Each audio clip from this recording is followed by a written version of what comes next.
The line has been crossed. This is not a drill. At 04:00 hours Zulu, a Priority 1 intelligence flash designated Iron Shadow hit the desk of the National Security Advisor. The source: Mossad's elite unit 8200, Israel's premier signals intelligence agency. The contents: verified, multi-source confirmation that an Islamic Revolutionary Guard Corps Quds Force Special Operations Cell is not just present, but has been activated on American soil. This is the scenario that has kept counterterrorism directors awake for 2 decades. It is the realization of a strategic doctrine Tehran has cultivated for years: asymmetric warfare brought directly to the continental United States. The Quds Force is not a conventional military unit. They are the IRGC's sword and shield abroad, a hybrid organization blending the lethality of special forces with the deniability of an intelligence service. Their commander, the successor to the infamous Qasem Soleimani,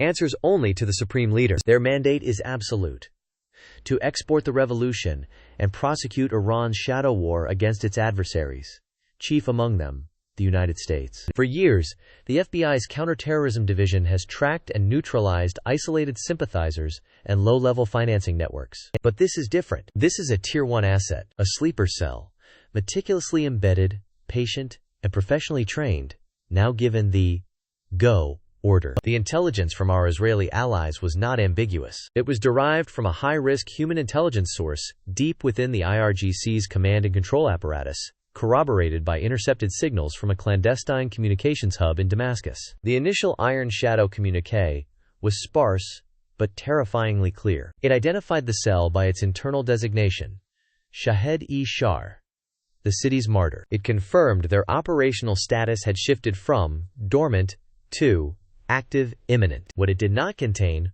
was their target, their methodology, or their location. A ghost element has been awakened inside the homeland, and the clock has just started ticking. The immediate question lighting up every encrypted channel between Langley, Fort Meade, and the Hoover Building is no longer if they will strike, but what is the objective of this unprecedented hostile act? The activation of a Quds Force cell on U.S. soil is a doctrinal red line for Tehran. It signals a strategic calculation that the potential rewards of a successful attack outweigh the certainty of massive, conventional U.S. military retaliation. This suggests the objective is of monumental strategic value to the Iranian regime. We are not talking about a symbolic bombing. We are talking about an attack designed to cripple, to demoralize, and to demonstrate a capability the Pentagon has long feared but never seen executed. Within the first hour of the Iron Shadow alert, the National Security Council convened. The Joint Special Operations Command, JSOC, was placed on a heightened state of readiness.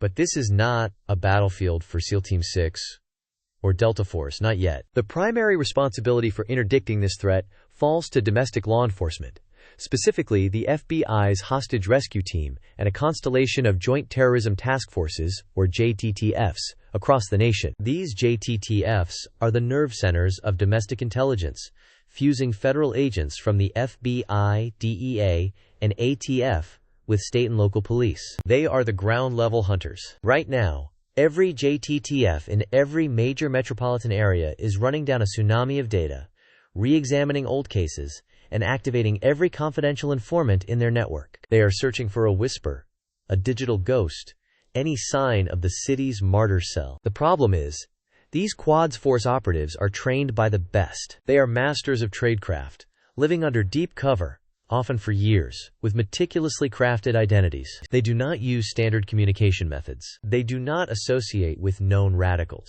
They are, for all intents and purposes, invisible. Allied intelligence agencies are now in overdrive, feeding data into the fusion centers at Fort Meade. Britain's MI6 is reanalyzing chatter from their assets in Europe, searching for any hint of logistical or financial support networks that may have touched the U.S.-based cell. The French DGSE is scouring their extensive intelligence network in the Levant, looking for the trainers and handlers who might have dispatched these operatives years ago. It is a global, digital manhunt for a handful of individuals who hold the power to trigger a direct, state-on-state war. The profile of the cell, pieced together from fragmented Mossad intelligence, is chilling. It's believed to be a 3 to 5 man unit. The leader is a veteran of the Iran-Iraq War, a specialist in unconventional warfare. Another member is a master bomb maker, trained in crafting sophisticated, non-metallic improvised explosive devices that can evade standard detection measures. The third known asset is a logistics and surveillance expert, likely a naturalized citizen who has been living in the U.S. for over a decade, providing the operational foundation for the cell. They are not suicidal jihadists. They are professional soldiers of the state, disciplined, patient, and utterly committed to the regime's ideology. Their mission profile is not martyrdom.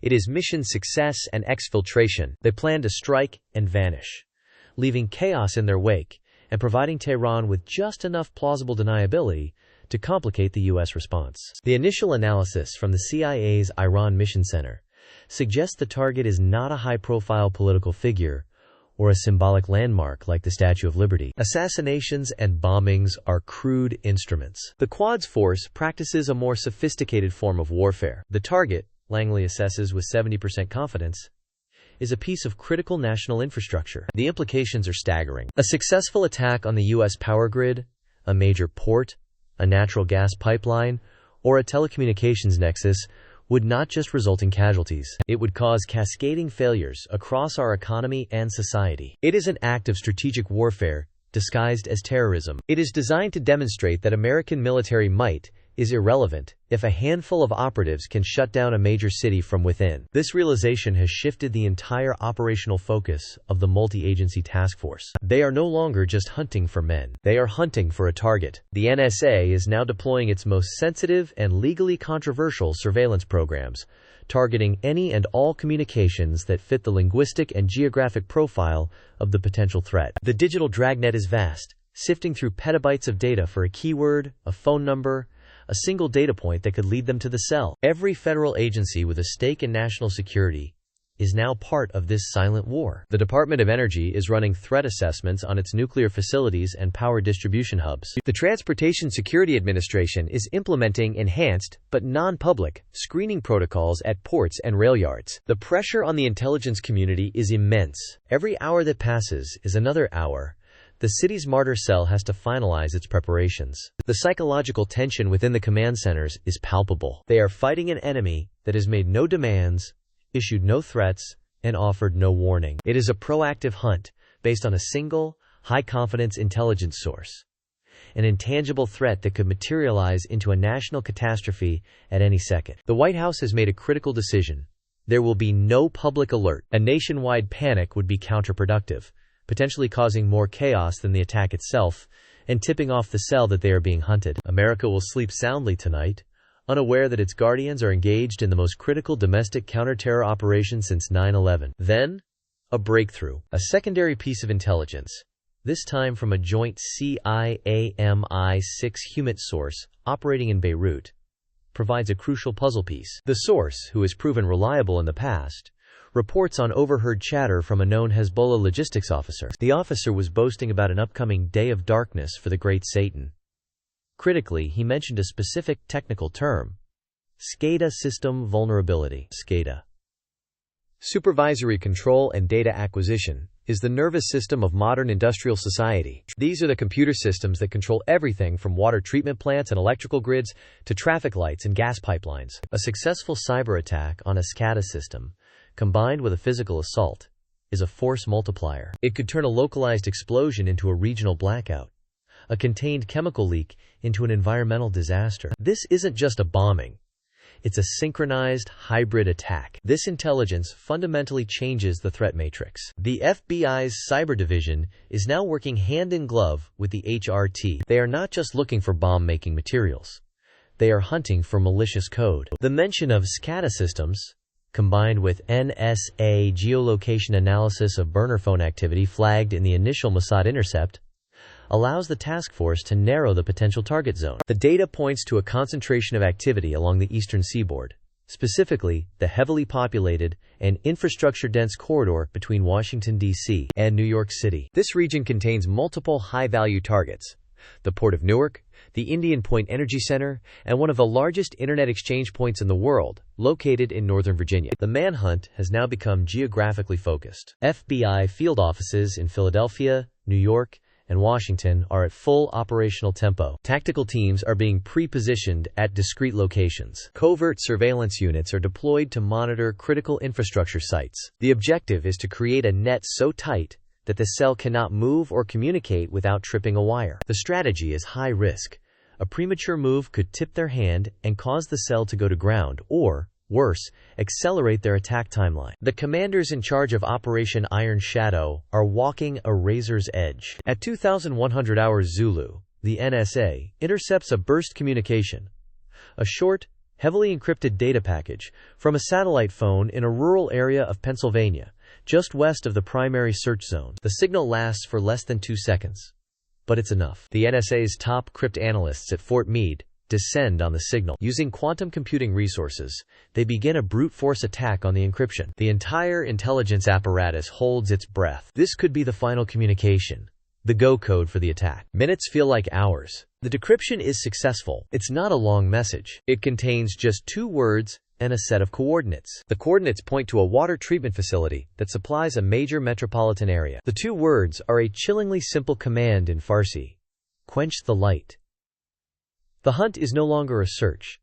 It is now a race to a specific location. HRT and local JTTF tactical units are wheels up within minutes. The target is the Anacostia Water Treatment Plant, a critical node supplying potable water to over 1 million people in the Washington, D.C. area. The cell's plan becomes horrifyingly clear. It's a 2-pronged attack. The bomb maker would create a physical breach in the facility, likely targeting the chlorine gas storage tanks, a catastrophic event that would release a toxic plume over the nation's capital. Simultaneously, the cyber operative would use a SCADA exploit to manipulate water pressure and distribution, maximizing the damage and sowing chaos, potentially introducing contaminants into the water supply. It is an act of pure, unadulterated terror designed to bring a superpower's capital to its knees. As federal tactical teams converge, the final pieces of the puzzle snap into place. The logistics expert, the naturalized citizen, was an employee at a contracting firm that had done maintenance work at the plant 2 years prior. He had the access,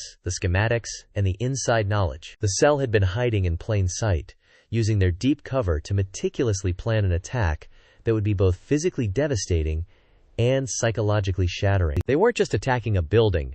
They were attacking the public's fundamental trust in the safety and security of their daily lives. The assault is initiated under the cover of darkness. It is swift, violent, and precise. HRT operators breach the main pump house, where 2 of the cell members, including the leader, are making their final preparations. The engagement is over in seconds. Simultaneously, a second team storms the administrative building, neutralizing the cyber operative before he can execute the malicious code. The bomb maker, however, is not at the scene. A frantic search reveals he had already placed the IED near the chlorine tanks, set on a remote trigger. The FBI's bomb technicians, the world's best, are now in a life-or-death race against time to disarm a device of unknown sophistication, built by a master craftsman. The device is disarmed with minutes to spare. 3 members of the city's martyr cell are neutralized, but the operation is not a clean victory. The bomb maker, the most dangerous member in terms of immediate destructive capability, has vanished. He was operating separately from the main element, a classic example of compartmentalization to ensure mission survival. A bolo, be on the lookout, issued nationwide, but he is a professional ghost. The immediate threat to Washington, D.C. has been averted, but a master bomb maker with intimate knowledge of IRGC tactics is now a fugitive inside the United States. Furthermore, analysis of the captured operative's equipment reveals encrypted files pointing to the existence of at least 2 other Quads Force cells, still dormant, in other regions of the country. Iron Shadow is not over. It has just entered a new, more dangerous phase. The immediate geopolitical fallout will be severe. The White House now has undeniable proof of a state-sponsored act of war planned on U.S. soil. The evidence, recovered from the scene, is irrefutable. This forces a direct confrontation with Tehran, moving the conflict out of the shadows and into the open. The question of retaliation is no longer if, but how significant. Will the response be covert, a proportional strike against IRGC assets abroad, or will it be a overt, conventional military strike against targets inside Iran itself, risking a full-scale regional war? The president is facing a decision that could define the 21st century. The actions of a few men in a darkened water plant have brought two nations to the precipice of open conflict. This incident has shattered the illusion of homeland security. It proves that the buffer of two oceans is no longer a sufficient defense against a determined state adversary willing to deploy its most elite assets. The shadow war has come home. So as the dust settles on this covert battle in the nation's capital, the critical question we must now ask is this. Faced with undeniable proof of a direct Iranian attack plot on U.S. soil, what is a proportional American response, and how can the U.S. retaliate without triggering an uncontrollable escalation into total war? Let us know your strategic assessment in the comments below. Your analysis matters. If you want to stay ahead of the front lines in this escalating conflict, make sure you subscribe to Breaking the Front and activate notifications. We will be tracking the fallout from Operation Iron Shadow every step of the way. Stay vigilant.